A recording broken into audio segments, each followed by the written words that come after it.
nana sabula nya yira ka fo Jibrila nana soro alakira ani demsen be klungela aya mene ka bo demsen to cela ninga binka koko disici ninga dusukun sanuma imbo ko ci ka joli kungurun do bo akono koniye shitane nyinyoro e Muhammadula okuma bayira ka fo shitane ale placité alakira la sallallahu alayhi wa sallam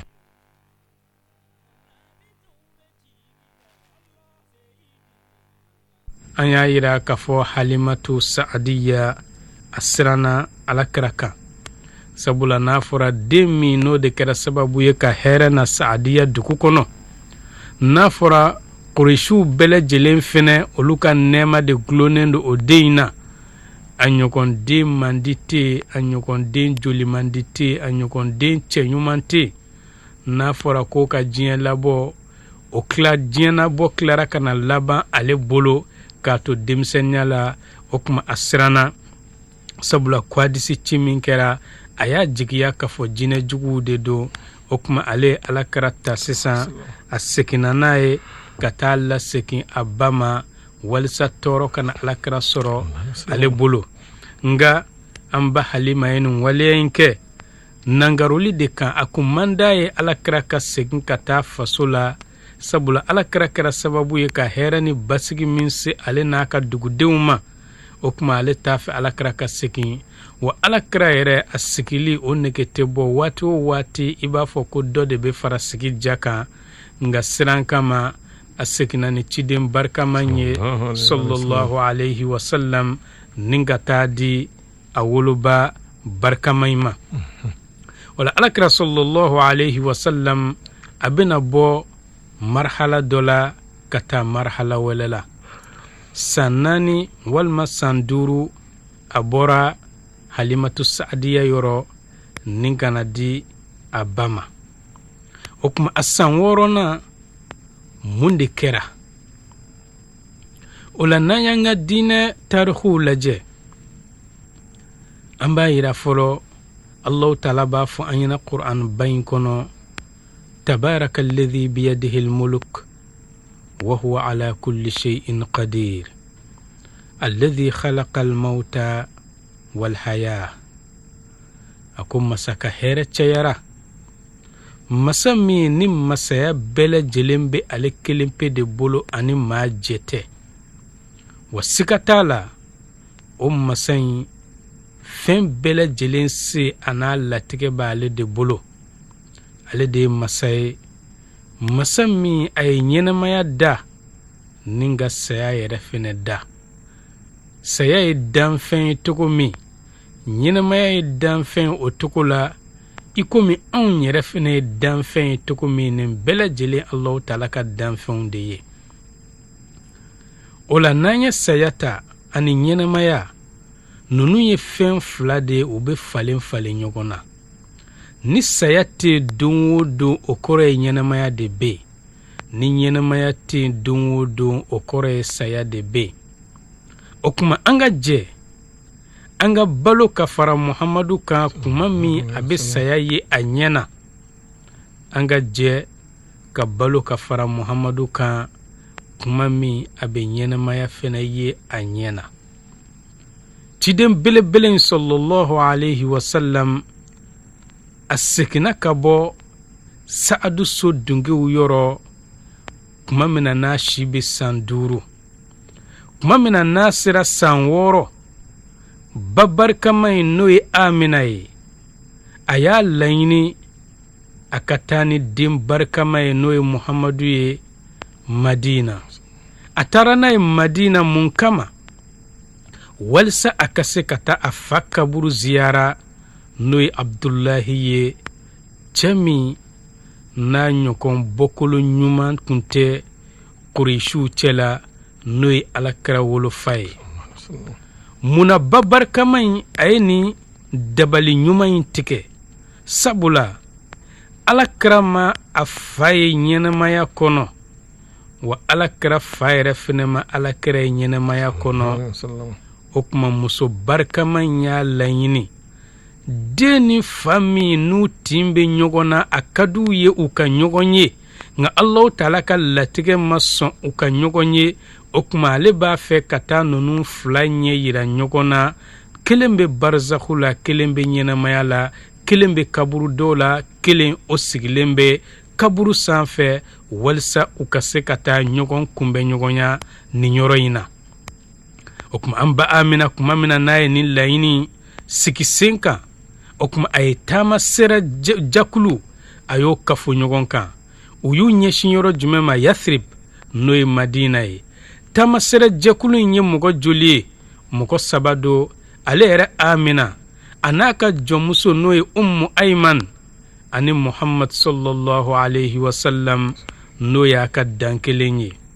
Makka ni Madina cɛ nin don a jidilen do kilomɛtiri 500 kan o kuma muso barikama in a ye den barikama in ta a bɛ ka taa n'a ye kuma min na n'u sera kaburu in na o kuma den y'a sigi kaburu ɲɛkun kilenna la n'o ye Muhamadu ye Amina yɛrɛ a fɛnɛ y'a sigi ka fara a ka den kelen in kan n'o ye Muhamadu ye u fila ɲɛsinen do cɛ barikama in kaburu ma nga kodɔnnaw ko sigi kuntala janyana togo togo kaburu do kɔnɔ wajibi do a bɛ fara ɲɔgɔn na sabula e tɛ se ka to kaburu do in kɔnɔ bada o kuma an bɛ Abdullahi kaburu la sisan min ye Abdulmutalibu den ye min ye Hashimiyu ye a b'i komi ɲɛ b'a la an ba Amina n'o ye Alakira woloba ye a si bɛ san 25 ɲɛ b'a la a sigilen bɛ cɛ barikama in kaburu ɲɛkun kilenna la cɛ barikama min a n'a ma ɲɛnamaya kɛ ɲɔgɔn fɛ furu kɔfɛ fo n'a kɛra tile damadama ye nga o tile damadama in kɔnɔna na cɛ barikama in ye fɛn dɔ de to an ba Amina a sogo n'a golo cɛ o kɛra jirisunw na hɛrɛma ye o jirisun in fonina hɔrɔma kɔnɔ ni ka bulu bɔ bonya kɔnɔ o kuma Abdullah ale kɔ de kɛra kow la hɛrɛma ye a ye jiri min turu o jiriw de kɛra jiriw la hɛrɛma ye o jiri in ye den min bɔ o denw de kɛra jiridenw na hɛrɛma ye a ye fɛn dɔ de to an ba Amina sogo n'a golo cɛ den barikama dɔ la an ba Amina bɛ to k'a lakale an ɲɛna ko ale kun kɛra ale bɛ to ka den subhanalahi fɔ k'an mɛn a kɔnɔbara kɔnɔ ale sigilen bɛ a bɛ to k'a mɛn den in bɛ k'a fɔ a kɔnɔ subhanallah alhamdulillah la ilaha illallah allahu akbar yala ni den ye kelen ye wa o kuma an b'a fɔ anw kuntigi min ye Muhammad ye sallallahu alayhi wa sallam mun de la e nana nin yɔrɔ in na n'o ye kaburu do ye ni ka sɔrɔ e si bɛ san 6 yala e ɲɔgɔnnaw kan ka minɛ ka na kaburu ziyara la wa mun de y'a to u nana e sigi kaburu do kɔnɔ walisa i ɲɛ ka da i bangeba barikama in a kaburu kan ni ka sɔrɔ e b'i ka denmisɛnniya la i b'i komi dolo a jolimandiya la i ka sanu ka tɛmɛ kabasen kan kuma min na kabasen bɛ sanfɛ wa i ka jɛ ka tɛmɛ kabasen ji kan kuma min na a bɛ ka ji shuru mun de e Muhammadu ɲɔni fo i kana sigi kaburu do kɔnɔ ni ka sɔrɔ e bɛ si hakɛ min na a man kan fujunu kow ka bange e ye denmisɛn san 6 hali n'a bangebaa fatura an b'a fɔ a ɲɛna de k'a taara taama na nka e Muhammadu bɛ ka minɛ ka na n'i ye kaburu do kɔnɔ ni ka sɔrɔ min kun ka kan ni e Muhammadu ye nin don a kun kan ka fɔ e ma de i komi a fɔra Yusufu ma cogo min ye Ala ka ciden belebele dɔ la kelen ye Yusufu balimaw ko u fa ma arsilhu ma'ana gadan yarta wa yal'ab an fa Yusufu bɛ san 6 de la denmisɛnnin don o kuma an b'a ɲini fɛ a bila sini ka taa an nɔfɛ bakangɛnyɔrɔ la an n'a fari ka fori ɲɔgɔn fɛ an ka bakanw gɛn ɲɔgɔn fɛ an ka jiridenw dun ɲɔgɔn fɛ a yɛrɛ ka tulonkɛ kɛ an ka tila ka bɛnjaw kɛ ko nin de kun kan ka fɔ alakira ye k'a to san 6 in na nga ko alakira sallallahu alaihi wasallam a ma kulonkɛ dɔn a ka ɲɛnamaya kɔnɔ abadan. Alakira a ma bɛnja dɔn a ka ɲɛnamaya kɔnɔ abadan. Alakira kun kɛra sallallahu alaihi wasallam a kun dumenen do waati bɛɛ a fujununen do diɲɛ kɔrɔ sabula a b'a dɔn k'a fɔ diɲɛ in sigiyɔrɔ tɛ toyɔrɔ tɛ. Alakira cilen kɔfɛ a kun bɛ to k'a fɔ yala mun de bɛ ne Muhamadu ye ani diɲɛ. I k'a dɔn ne Muhamadu bɛ diɲɛ in kɔnɔ de i komi yelenkaba min n'a jiginna jirisuma dɔ kɔrɔ k'a b'a sɛgɛn na fiɲɛ o kɔfɛ a bɛ wuli ka taa o kuma ko diɲɛ bɛ nin togoya la ne Muhamadu de bolo. Maa min ni e bɛ taama sira fɛ e nana jigin jirisuma dɔ kɔrɔ k'i b'i sɛgɛn na fiɲɛ yala e b'i ka nafolo n'i ka ɲɛnɛmaya bɛɛ lajɛlen labaara o jirisuma in kɔrɔ wa? O kuma alakira ko diɲɛ bɛ ten diɲɛ b'i komi sɛgɛn na fiɲɛ yɔrɔ ni ka arijinɛ ɲini ka tila ka wuli ka tɛmɛ. O kuma alakira sallallahu alaihi wasallam a si san 6 ani muso barikama in u ye ziyara kɛ ka kaburu ye u ɲɛna. O kuma ziyara banna taamasira jamakulu u wulila ni ka u ɲɛsin Maka ma. Kuma min na n'u ye Madina janfa dɔɔni i ɲɛ b'a la an ba Amina min ye an kuntigi Muhamadu woloba ye a bɛ ka cunkan bana dɔ dama kasi. Bana dɔ de na cun an ba Amina kan u kɛlen ka Madina janfa dɔɔni. O kuma an ba Amina a jiginna ka bɔ yelengafɛn sanfɛ ni ka sigi o y'a sɔrɔ a den kelen in bɛ a kɔrɔfɛ ni o ye Muhamadu ye sallallahu alaihi wasallam den min n'a ma tɛmɛ san 6 kan fɔlɔ nka an ba Amina kun t'a dɔn k'a fɔ bana min cunnen filɛ nin ye ale kan nin ye saya bana ye. An ba Amina a tora a bɛ den barikama in lajɛ. Aminatu t'a fɛ ale ka den barikama in fara ɲɔgɔnya nga bana in bɛ ka gɛlɛya latigɛ o bɛ ka kaman feni fana an ba Amina ni nɔfɛ. Amina ale t'a fɛ ka fatu mun kama walisa a kana yatimɛden to a kelen na nga Allah Ta'ala b'a fɛ Amina ka fatu mun kama walisa a ka yatimɛden ni a daba ma to ɲɔgɔn bolo. Amina bana bɛ ka gɛlɛya a bɛ ka Muhamadu sama ni ka nɔrɔ a kɔ a disi la saya fana bɛ ka an ba Amina sama ni ka na a yɛrɛkun yɔrɔ i k'a dɔn su dibifin na fɛn bɛɛ sabatilen don fiɲɛ gɛlɛnw a bɛɛ lajɛlen sabatira nin ko in kama nin don. Foyi tɛ kɔngɔkoloba in kɔnɔ n'a bɔra yatimɛden a n'a ba a n'a ka jɔnmuso. Ni an kuntigi de ye ta min ye Muhamadu ye sallallahu alaihi wasallam la ilaha illallah. Nka an ba Amina a tora nin lahalaya in na i k'a dɔn saya nana poro an ba Amina kan n'a bolo 2 ye kuma min na ni saya y'a poro a kan muso barikama in tora a bɛ to k'a fɔ a denkɛ kelen ye min ye dan kelen ye n'a ɲɔgɔn mana sɔrɔ in kɔnɔna na a bɛ to ka mun fɔ ya Muhammad kun rajulan. Muhammad n b'a ɲini fɛ i ka kɛ cɛ ye i fa fatura ka sɔrɔ i bɛ kɔnɔbara kɔnɔ wa ne yɛrɛ fɛnɛ taatɔ filɛ ka i to i kelen na. O kuma Muhammadu kɛ cɛ ye. O de la dɔnnikɛlaw ko don min adamaden woloba bɛ fatu welelikɛla dɔ de bɛ weleli kɛ y'a ye adamadenni an kun kɛra an b'i bonya i ba ka ɲumanya n'i ka hɔrɔnya de kama. O kuma walisa an ka e yɛrɛ bonya sa baara ɲumanw caman kɛ n'o kɛra an b'i fɛnɛ bonya o kama. O kuma an ba Amina a sunɔgɔ banbali la a ye diɲɛ to a y'a nidi ka taa masaba in ma min ye bada masa ye.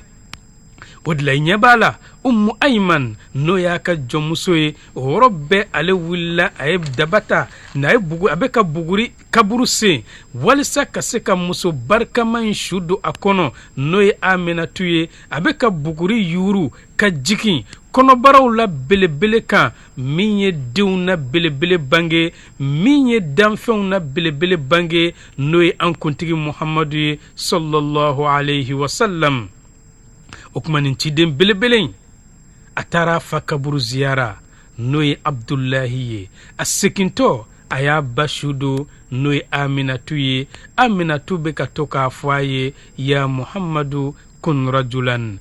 Muhammad n b'a ɲini fɛ i ka kɛ cɛ ye. O de la ba ka ladilikan, ba min n'a bɛ ka ni funiseriya ka taa a dabama yɔrɔ k'a to funangɛniya 12 la, npogotigiya 12, a si ma tɛmɛ san 25 kan, ni muso barikama in de bɛ k'a fɔ ya Muhammad, ne denkɛ kelen Muhammadu, kɛ cɛ ye. I k'a dɔn nin ye kumakan ye, kumakan min n'a sɔngɔ ka gɛlɛn, kumakan min a bɛ ka bɔ dusukun de kɔnɔ, dusukun min n'a falen don makari ani hinɛ na ka bɔ woloba dusukun kɔnɔ, ni ka ɲɛsin a woloden ma min ye den kelen ye, min ɲɔgɔn mana sɔrɔ in kɔnɔ. A bɛ ka mun fɔ? kun rajulan, Muhammad, kɛ cɛ ye. O la n'an ye cɛya in ta k'a lajɛ, i k'a dɔn ani foyi tɛ se ka peze dugumakolo kɔ kan.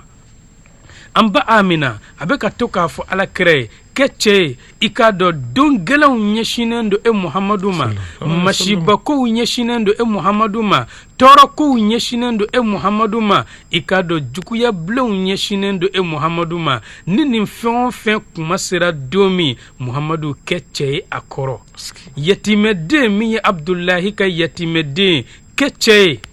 Nka i k'a dɔn Alakira sallallahu alaihi wasallam a kɛra cɛ ye. Wa Alakira kɛra cɛw kuntigi de ye. N'i ye adamadenw bɛɛ fara ɲɔgɔn kan k'a fɔ ko cɛ kelen b'a la, o cɛ kelen de ye Muhamadu ye. N'i ye cɛw bɛɛ fara ɲɔgɔn kan ko cɛfarin kelen de b'a la, o cɛfarin kelen ye Muhamadu ye. N'i ye cɛfarinw bɛɛ fara ɲɔgɔn kan ko misaliya bɛ se ka taa ni cɛfarin kelen min ye, i b'a sɔrɔ o ye Muhamadu de ye. Alakira kɛra cɛ ye kabini a bangedon, sabula a bangedon a ye sujudu kɛ Alahu Taala ye. Alakira kɛra cɛ ye k'a to bamunan kɔnɔ. Alakira kɛra cɛ ye a ka sindiyɔrɔ la. Alakira kɛra cɛ ye a ka denmisɛnniya waati. Alakira kɛra cɛ ye a ka funangɛniya waati. Alakira kɛra cɛ ye a ka cɛkɔrɔba walanya waati. Alakira kɛra cɛ ye a ka cɛkɔrɔbaya waati. Wa Alakira tora a ka cɛya in na fɔ a taara Alahu Taala kunbɛ ɲɔgɔnya. Don min i k'a dɔn Alakira sallallahu alaihi wasallam a ye baara kɛ ni ba barikama in ka ladili ye. O kuma Alakira sallallahu alaihi wasallam nin togoya in na a seginna ani Ummu Ayman, u ye bato u kɔ Madina. O kuma Alakira kun bɛ to k'a fɔ Ummu Ayman ye. O y'a sɔrɔ a bɛ Ummu Ayman bonya. A b'a fɔ ya Ummu Ayman,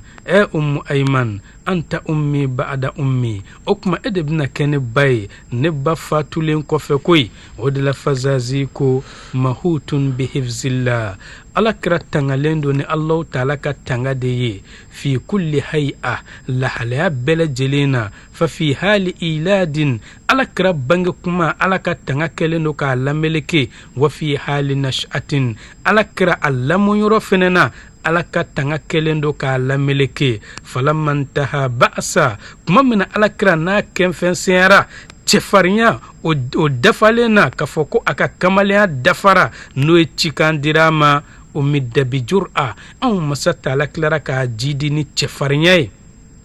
Adhalla riqabal mushrikin, Alakira ye kafiruw kan bɛnbɛn ni k'u kan jasi bi wat'atin ni panmuru ka dɔmɛ ye. Dulu'uhum, kafiruw dusukun yɛrɛ sa, laysa tahda'u, o kun tɛ mada abadan min dhu'riha, Alakira ɲɛ sira ɲɛfɛ. O kuma nin b'a yira na Alakira sallallahu alaihi wasallam dekun nana togo o togo, i k'a dɔn a m'a yɛrɛ kun jasi dekun in kɔrɔ. A tora cɛya la fɔ ka taa daba ma kunbɛ ɲɔgɔnya. Kuma min na nin kɛra, o kuma Alakira sallallahu alaihi wasallam lamɔ nana a mɔkɛ ma, n'o ye Abdulmutalibi ye, min ye mɔkɛw la nɔgɔman ye. O kuma mɔkɛ in a y'a ka kanu a n'a ka sɔmi bɛɛ lajɛlen ta ni k'o ɲɛsin a mɔden ma min ye yatimɛden ye, n'o ye Muhamadu ye. Sabula jokinida dɔ min ye masiba ye, o nana a ka jokinida kɔrɔ dɔ de mandigi, n'o de fa fatuli masiba ye. O jokinida in bɛ yen, ba fɛnɛ fatuli masiba nana fara o kan ka fa ka fatuli jokinida kɔrɔ in mandimi. O kuma Abdul Muttalib ay hinana alakira la ninga nogoya tɛ ka alakira sɛgɛrɛ a ma hina min ɲɔgɔn kɛ a yɛrɛ wolodenw na. Abdul Muttalib a kun tɛ alakira to a kelen abadan, a kun bɛ tila ka alakira sugante a yɛrɛ wolodenw kan. O la Ibnu Hisham ale b'a fɔ an ɲɛna a ka tariku kɔnɔ, a ko i k'a dɔn Abdul Muttalib ale de kun ye Makan kuntigi ye. U kun bɛ dɛbɛn dɔ fɛnsɛn a ye Alkaaba suma na, ale de kun bɛ sigi o kan. Alakira kun bɛna a denmisɛnninama a bɛna a sigi dɛbɛn in kan. Alakira binakɛw u bɛ alakira minɛ k'a fɔ k'u b'a bɔ dɛbɛn in kan. Ni Abdul Muttalib y'u ye a b'a fɔ a ye n den to yen. A kun t'a fɔ k'a mɔden, a b'a fɔ ko a ye n den to yen. Min ye Muhammadu ye n kalela Alkaaba dabama la, i k'a dɔn koɲɛ bɛ nin den in na, danfɛn ma sigi ni koɲɛ min ye. O tuma Abdul Muttalib a bɛ alakira minɛ k'a sigi a kɛrɛfɛ a ka dɛbɛn kan, a bɛ to k'a kunkolo masaha ka to k'a kɔ masaha, a fɛn o fɛn ni alakira kun b'a kɛ i k'a dɔn k'a bɛɛ lajɛlen kun bɛ Abdul Muttalib nisɔndiya. O tuma alakira ni Abdul Muttalib tora ɲɔgɔn bolo tan kabini san 6 fo kana se alakira san 8 ani kalo 2 ani tile 10. Alakira san 8 ni kalo 2 ni tile 10 i k'a dɔn a mɔkɛ nɔgɔma in fɛnɛ n'o ye Abdul Muttalib ye, ale fatura Makan kɔnɔ. O tuma alakira sallallahu alaihi wa sallam yani Abdul Muttalib ka fatu, Abdul Muttalib y'a ye. O tuma a ka lamɔ layidu di a den dɔ ma n'o ye alakira yɛrɛ binakɛ dɔ ye, n'o ye Abi Talib ye, min ni alakira fa bɛ fani ba la. Abu Talib min ye Ali ibn Abi Talib, Ali wolofa ye, ale ni alakira fa ye fani ba de ye, u bɛɛ lajɛlen ye balima kelen ye. O tuma Abdul Muttalib a ye alakira ta ka kalifa a denkɛ in na n'o ye Abu Talib ye. O de la Busiri b'a fɔ an ɲɛna wa bada lil wujudi minka karimun, i k'a dɔn bangeli kɛra ka bɔ Muhammadu la fɛnba de la kɔnɔna na min Muhammadu yɛrɛ fɛnɛ bɔra maabaw de la, aba'uhu kurama'u, wa olu faw fɛnɛ fabaw de ye, maabaw don. Tatabaha bikal usuru, waatiw bɛ waso ni Muhammadu de ye ɲɔgɔn na, sabula Muhammadu tile bɛnna waati minnu ma o fɛnɛ bɛ waso waati tɔw de la. Wa tasmu bika, waatiw bɛ kɔrɔta ni Muhammadu de ye, aliya'u kɔrɔta la, ba'adaha aliya'u, o kɔrɔta in yɛrɛ fɛnɛ kɔfɛ kɔrɔta caman bɛ. Anta misbahu kulli fadlin, Muhammadu de ye fasamantiya bɛɛ lajɛlen fitinɛ yelen ye. Fama tasduru illa an daw'ikal adwa'u, nɔrɔ kɔni tɛ bɔ fɛn foyi la fo a k'a sɔrɔ a bɔra Muhammadu nɔrɔ de la. O tuma o ciden belebele sallallahu alaihi wa sallam mɔkɛ in ale soma yɛlɛmalen a seginna ka na a binakɛ yɔrɔ n'o ye Abu Talib ye, min ye binakɛw fɛnɛ na nɔgɔma ye, min ye binakɛw la hinɛbaatɔ ye ka sin a ma. O tuma Abu Talib a taara basɔrɔ ka wuli ni a balimakɛ den ka hakɛ ye n'o ye Muhammadu ye, hakɛ dafalen na ni ka Muhammadu kafɔ ka fara a yɛrɛ denw kan. A ma dan o ma, a tilara ka alakira fusaya ka tɛmɛ a yɛrɛ wolodenw kan, ni ka tila ka alakira kɛrɛnkɛrɛn ni fasamantiya dɔ ye ani hɔrɔmasigi dɔ ye min ni o ma kɛ a wolodenw ye. Abu Talib a kun kɛra a b'a ka tanga fɛnsɛn alakira ye, wa a bɛ alakira tiɲɛtigiya a ka kumakan bɛɛ lajɛlen na, wa a bɛ kɛlɛ kɛ alakira kama fɛnɛ sallallahu alaihi wa sallam. O de la Rahiqul Maktum tigi b'a fɔ an ɲɛna ko fo siɲɛ dɔ la ja nana Makan n'o ye jiko gɛlɛya ye. Abu Talib a ye alakira minɛ ni k'a ta ka taa a kɔ sɛmɛ Alkaaba la. A ye kɔ in sɛmɛ Alkaaba la, alakira bɛ a bolo a denmisɛnninama. O tuma a tora a b'a tigɛ kɔni sin alakira ma, nka a tɛ ka kuma. A ka laɲini ye masa min bɛ sanfɛ ni anw tɛ togoya dɔ i la, ni e de bɛ se ka sanji na, o tuma den min filɛ n bolo nin ye, e yɛrɛ kɔni ɲɛ b'a la ji nani kama. O tuma a bɛ ka tigɛ sin alakira la ni nin ŋaniya in ye. O tuma ko sangani ma kɛ, o y'a sɔrɔ kabasen foyi tɛ sanfɛ, yan'a ka tila tɛgɛsin in na ko i y'i kun jan sanfɛ, i y'a ye sanfɛn bɛɛ lajɛlen fara kabasena kabasen bɛ ka bɔ fan bɛɛ fɛ ni kana ɲɔgɔn dalajɛ ka giriya o yɔrɔ bɛɛ lajɛlen na sanji ye suruli daminɛ o de kama sa o yɔrɔnin bɛɛ Abu Talibi ye dɔnkiliso dɔ da Alakira la a ko wa abyadun yustasqal ghamamu biwajhihi thimalul yatama ismatun lil aramili ako Muhammad sallallahu alayhi wa sallam ni ye danfɛn kalasiyalen do i b'a fɔ ko nɔnɔ kɛnɛ ɲaamilen do a ka jɛya la ko kabasen yɛrɛ bɛ lamili kɛ ale Muhammadu de kama wa i k'a dɔn yatimɛdenw olu kɔsɛmɛyɔrɔ ye Muhammadu ye wa firiyatɔw n'o ye muso cɛsabatɔw ye olu tangayɔrɔ ye Muhammadu ye o de la o ciden belebele sallallahu alayhi wa sallam kuma min na n'a si sera san 12 ani kalo 2 ani tile 10 Abu Talib a y'a laɲini k'a fɔ a bɛ taa jako la Shami jamana kan n'an b'a fɔ o yɔrɔ in ma Siri bi nga ale fana kun tɛ Alakira to a kɔ kuma si ani Alakira de bɛ ko bɛɛ kɛ ɲɔgɔn fɛ sabula layidu min dira ma a t'a fɛ ko ka Alakira sɔrɔ ale kɔfɛ o kuma Alakira san 10 a ye Alakira ta a nɔfɛ u ka taa nin taama in na Shami jamana kan fu taara se Basura n'o ye Iraki ye bi o kuma Alakira sallallahu alayhi wa sallam a b'a nɔfɛ o Basura o dugu in na o don Yahudiya mori dɔ kun bɛ yen a bɛ fɔ a ma Bahira nga a tɔgɔ yɛrɛ ye Jirjis kuma min na n'u jiginna u ka jiginyɔrɔ la k'u b'u sɛgɛn nafiɲɛ Jirjis a bɔra ka na nin taama sera jamakuluw ma nin k'u bonya ni dunan fana ye ka dumuni baw tobi ka d'u ma nin ka sɔrɔ bɛɛ lajɛlen bɛ Yahudiya mori in dɔn a tɛ bɔ ka sera jamakulu kunbɛn abadan nga nin sera jamakulu in a bɔra k'a kunbɛn ka tila k'u dunan fana dumuniw la hɛrɛma ka tila ka o di u ma nga o y'a sɔrɔ a ye Muhammadu dɔn sallallahu alayhi wa sallam n'a mankutu ye kuma min na n'a y'u dunan fana ka ban nin k'u bisimila a nana Muhammadu minɛ a tɛgɛ ma o y'a sɔrɔ Alakira bɛ san 12 ani kalo 2 ani tile 10 a ye Alakira minɛ a tɛgɛ ma a ko n kalila Ala la nin de ye danfɛn bɛɛ lajɛlen kuntigi ye Alahu Taala bɛna nin ci hinɛ kama danfɛn bɛɛ lajɛlen ye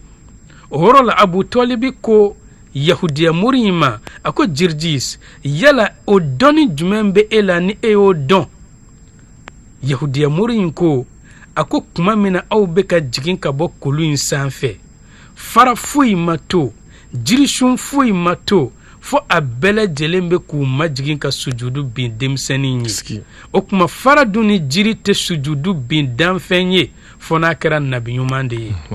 o kuma ne bɛ nin cɛ in dɔn ka fɔ nin de ye nabi ɲuman laban ye wa n'i ye a kamankun lajɛ numanfɛ kamankun o jaki la i b'a sɔrɔ tampɔn bɛ yen wa o tampɔn in korilen don i b'a fɔ ko pɔmu wa i k'a dɔn anw ye nin tɛ in tɔgɔ mɛn ni ka tila k'a kalan an ka kitabu kɔnɔ o kuma a y'a ɲini Abu Talibi fɛ o yɔrɔ la k'a ka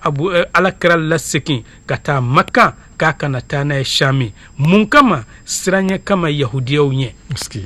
ko sabula a kan ka bɔ don min a bɛ Yahudiyaw ka gafa kɔnɔ o kuma Yahudiyaw kɛlen don ka maaw labɔ k'u bila yɔrɔ bɛɛ walisa u ka se ka den kunbɛn k'a faga sabula ale de bɛna olu ka diinɛ dafiri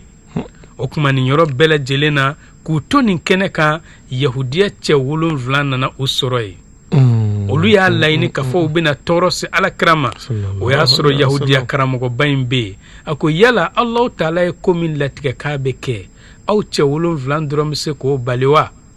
o kuma u k'u ka karamɔgɔ ma anw tɛ se k'o bali a ko o kuma a y'aw kan di denmisɛn in ma a k'a to yen olu bɛɛ lajɛlen y'u kan di ni ka segin o yɔrɔ de la Abu Talib a ye Alakira ni maa dɔw bila ka segin ka na Maka o de la Fazazi b'a fɔ Imamu Hudan i k'a dɔn Alakira ye kanda nabi ɲuman de ye lawlahu ni Alakira kun tɛ ma urifal huda kanda yɛrɛ kun tɛ dɔn dugumakolo kɔ kan o kuma ni Alakira kun tɛ kabini san 12 a filɛ ka Yahudiya 7 k'olu segin ka bɔ banbanciya ni kana gɛlɛya la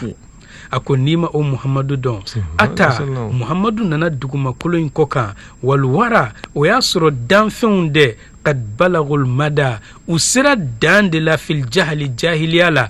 dante jahiliya min kɔfɛ o y'a sɔrɔ danfɛnw sera o la nga alakira faradahum bil ilmi an subuli rada ayu lasiki ni ala dɔn ani dusukuna dɔni ninga bɔ halaki sira kan rahibu fina il fadli alakira ka dukɛnɛ i k'a dɔn o fasamantiya de yiriwalen do wal adli alakira ka ladiriya o fasamantiya de yiriwalen do wa nada alakira ka funiseriya o fasamantiya de yiriwalen do aliyu manaril qadri alakira jɔyɔrɔ darapo o de kɔrɔtalen do wal fakhri wa i k'a dɔn alakira de bɛ se ka waso fɛn bɛɛ lajɛlen na ka sɔrɔ a ma kɛ ni waso yɛrɛ ye wa zikiri wa alakira kosumali de kɔrɔtalen do ka tɛmɛ fɛn bɛɛ lajɛlen kan o kuma o ciden belebele sallallahu alaihi wasallam kuma mina n'a si sera san 15 kɛlɛ dɔ tɛmɛna Qurayshiw ani Bani Aylanakaw ni ɲɔgɔn cɛ o kɛlɛ in gɛlɛyara kosɛbɛ o kɛlɛ in na alakira san 15 nana o kɛlɛ kɛnɛ kan wa alakira de kun bɛ kalabiɲɛw lɛse ni k'a labɛn k'a di a binakɛw ma walisa u ka se ka kɛlɛ kɛ kabina san 15 yala o ye jitɔ ye wa o kuma alakira de kɛra sababu ye n'u gɛnna nin kɛlɛ in na n'o ye Qurayshiw ani Bani Aylan o kuma alakira ale de kun bɛ nin kɛlɛ in kalabiɲɛw lɛse k'a di a binakɛw ma o de la Sheikhu Fazazi b'a fɔ an ɲɛna dorabna bihil yafuha ako anw ye gosili kɛ ni alakira sababu ye ŋunan kelen kelen bɛɛ lajɛlen na min kulli mulhidin ka bɔ banbanci kelen kelen bɛɛ lajɛlen na falaza o banbanci nana segin ni k'a kɔsɛmɛ alakira la yaqulu lhaqa a bɛ ka tiɲɛ fɔ n'o ye la ilaha illallah muhammadun rasulullah ba'da tamarrudin kana gɛlɛya ni banbanciya kɔfɛ wa qulna an Muhammadu kanu jɔnw de ko iftikharan an bɛ ka waso haqqa minhu bi awhadi a ko wajibi kɔni don an Muhammadu kanu jɔnw na i k'a dɔn an ka tanuni kɛ an ka tila ka waso ni an ka dan kelen ye min ɲɔgɔn mana a ɲɔgɔn tɛna hajajna i k'a dɔn anw sera manton tɛmɛnenw bɛɛ la ni ka yagalaboya u kan n'an ka daluya sabatilenw ye bitafdili nabiyi muhamadi ni muhamadu ka fasamantiya ye min ye ala ka nabi ɲuman ye an sera jami alwara danfɛn bɛɛ lajɛlen na ni o daluya sabatilenw ye wa sɔfo a ko kulu sanfɛla leisa mina safihi ale ni kulu dugumanan kɔni tɛ kelen ye o kuma o ciden belebele sallallahu alaihi wasallam ikum anwarul muhammadiya b'a fɔ an ye cogo min kuma min nana si sera san 20 ibnu abbas ko an ma ko abubakar radiyallahu anhu ale alakira jɛɲɔgɔnya o y'a sɔrɔ abubakar bɛ san 18 alakira si bɛ san 20 o kuma o b'a fɛ ka taa jako dɔ la Shami jamana kan fu taara jigin jiri sun dɔ kɔrɔ n'o ye tɔnbɔnɔ sun dɔ ye alakira y'a sigi o jiri in suma na abubakar tɛmɛna ka taa yahudiya muri dɔ fɛ a bɛ fɔ o ma bahira a tun bɛ ka taa yahudiya muri ɲininka ko dɔ de la yahudiya muri a ko abubakar ma a ko cɛ min sigilen filɛ jiri kɔrɔ nin ye jɔn ye abubakar ko nin ye muhamadu de ye min ye abdulahi ka yatimɛden ye n'o ye abdulmutalibi den ye o kuma bahira in ko n kalela ala la i k'a dɔn nin cɛ in ye nabi ɲuman ye sabula maa si ma sigi nin jiri in suma na isa kɔfɛ fo n'a kɛra muhamadu ye sallallahu alaihi wasallam o kuma nin sɛbɛnnen bɛ anw yahudiyaw ka gafa kɔnɔ o yɔrɔ bɛɛ abubakar a limanyara alakira la wa alakira ka cidenya sabatira a dusukun na ka kɔn alakira cili ɲɛ ni san 20 ye yala nin cɛba in fana ni cɛ bɛ se ka sanga ɲɔgɔn na wa o kuma an bɛ komi an ka waati a dafara yan ni Allahu taala ye an si jɔ ka waati nataw kɔnɔ an bɛna tɛmɛ n'a ye an bɛ Allahu taala deli ala ka wasa ni kɔrɔta di an ma ala k'an ka laɲiniw sabati ala k'o k'an ye alakira hɔrɔma kama salatu barika kama sɔli ala muhammad wassalamu alaikum wa alaikum salam an balima silamɛw kuma an y'a bɛ cogo min na nin kun ye alakira ba ye sallallahu alaihi wasallam ka baji an bɛ ka cogo ba an karamɔgɔ alhaji suleiman tarawele fɛ ala ka men klo dama ala ka san sugana akanungo ala ka jidan yoro ka jidan ko yoro amma fo don to wa assalamu alaikum دعوة إبراهيم